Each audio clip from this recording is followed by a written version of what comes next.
Welcome to Alberta Impact, Future of Health. I'm your host, Bryce Lambert. The healthcare industry is going through a change, and getting into new and emerging technologies is becoming the key to continuing to bring affordable care to the masses. Today, we're going to take a look at how virtual care can be an effective tool in ensuring not only the accessibility to care is available, but also its efficiency and effectiveness is maximized.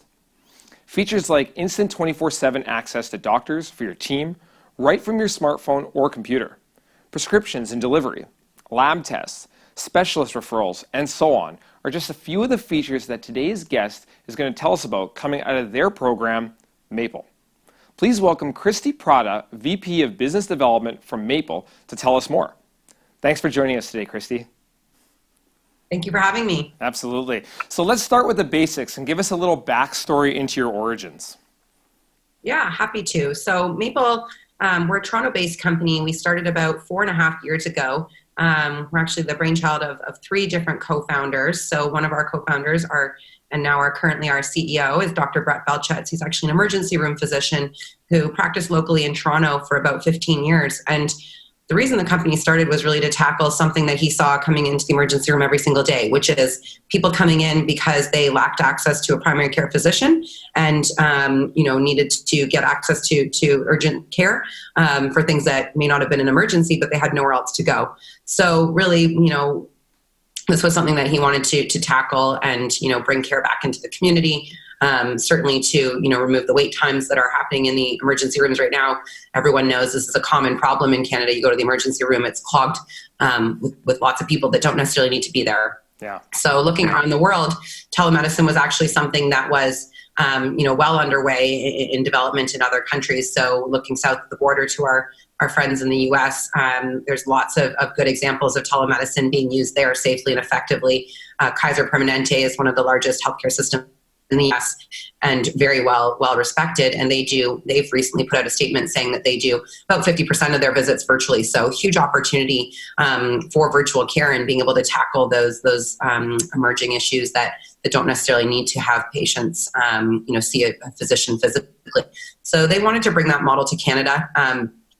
Basically, what happened was the first, year and a half after the company was created, the team spent time, delving into privacy rules, understanding legislation around healthcare in Canada. While we can borrow some of the best practices from the States, we have to really be careful about applying those technologies here and making sure we're, navigating the provincial rules here. So a lot of time was spent making sure that everything was done in accordance with privacy law and that we were taking, what we saw working elsewhere with respect to bringing technology to healthcare and really creating something that worked for us here in Canada, worked for the population here, and addressed the unmet needs. So that's how the company started. After the app was created in about a year later, so now we've been providing care for about 3.5 years to the general public in Canada. Started out just practicing in Ontario. That's where the co-founders were based. And from there, we very quickly scaled and spread to the rest of the country. We now have over 400 physicians practicing on the platform across Canada, which is huge. We're very proud of that. And I think, certainly that it's been helpful having a CEO who is an emergency room physician goes a long way with, being able to not only build a technology that's good for patients, but also that works well for doctors. So happy to talk more. Yeah, it's got some more of the inside look and an inside perspective. And I've been looking at some of your numbers. You guys have had some really great retention rates on the people that are using it and the industry and businesses that are using it. So how does it work? Can you take us through the process and kind of how the access is done? Yeah, absolutely. So we have a few different models for accessing care. Our simplest model is the B2C model, whereby any consumer in Canada can download the app and use the service. So the user journey basically is once you've downloaded the app, you create an account. You can do it both on the mobile app or on the web. You can go to our Maple website and create an account there. From there, you can upload medical records or any information about your medical history if you want, or you can just go directly to speak with a physician. So there's a button that you click that says speak to the doctor now. You enter in a little bit of details about your symptoms, what your issue is, and what you'd like to talk to the doctor about. And then that request goes instantly out to our network of physicians. You'll be matched to a physician who's able to treat you based on your province of residence and where you are at the time of the visit.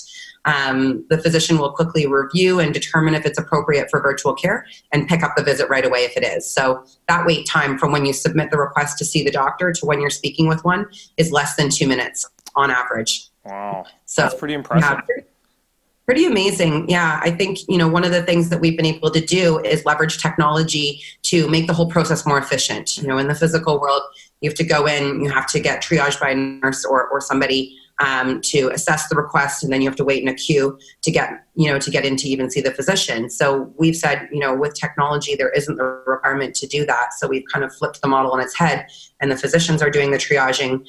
They're the ones that are determining if the visit is appropriate for virtual, and then picking it up right away if it is, which ends up being a model that works really well for patients, and physicians love it as well. From there, during the visit, you can chat over instant message. In almost like a little chat room, very encrypted and secure, or it can be converted to a video visit for you to interact with the physician over video. You can upload files or images or other information into the application itself to provide the physician with more information. And then during the visit, you can get access to a prescription if the doctor feels that's appropriate for your case. They can write medical notes, they can do lab requisitions. Basically everything that can be done in an in-person visit can be done virtually using the app. You've really streamlined the entire process, so the efficiency is just going through the roof on something like this. Yeah, absolutely. That was really the goal here, was to take advantage of the advances in technology and make it easy. We're leveraging essentially a two-sided network similar to other companies that Uber and eBay and Airbnb do, with really efficiently matching the supply and the demand together. Right. And lots of operational enablers to making that work. We very closely monitor our wait times and our physician engagement and patient activity to make sure we're adequately bringing on physicians at the right pace to support our growth. And we've become experts at being able to keep the wait time down and maintain that kind of balance on the two sides of the network.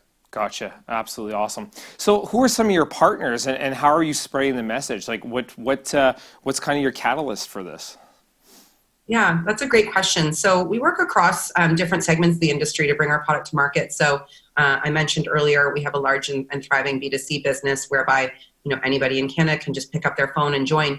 We also work a lot with employer groups, insurers, and governments to expand access. And then we have a lot of local community partners as well. So, some of our larger, more insurance company-oriented partners, we have partnerships with Green Shield Canada, with Manabee Blue Cross, with Sun Life and others to kind of get the word out there and, either get more engaged on the employer side of the business or bringing the product to consumers in a new way.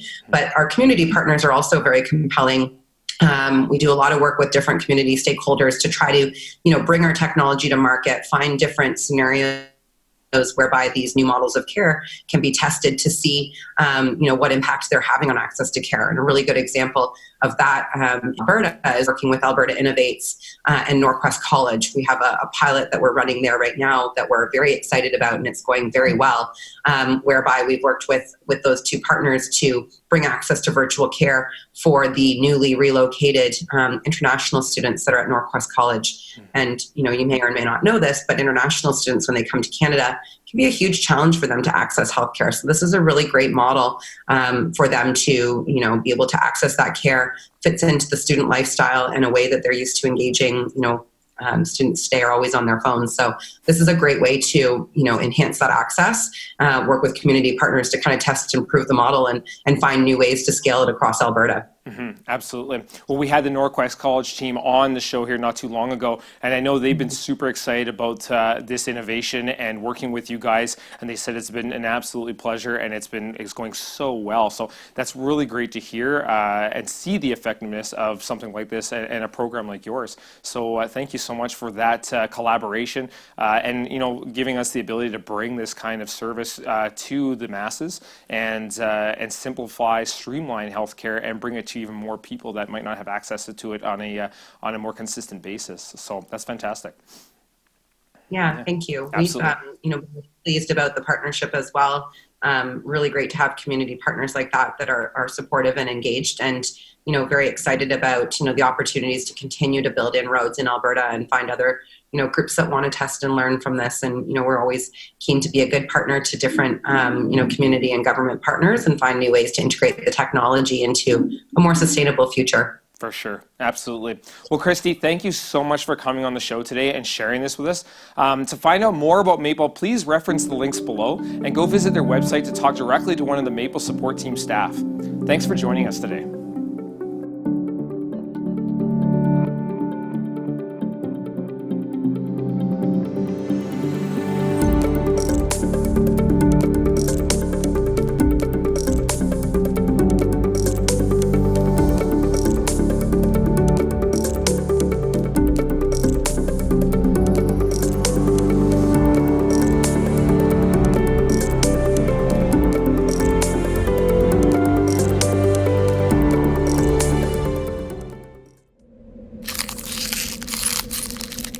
What that's called.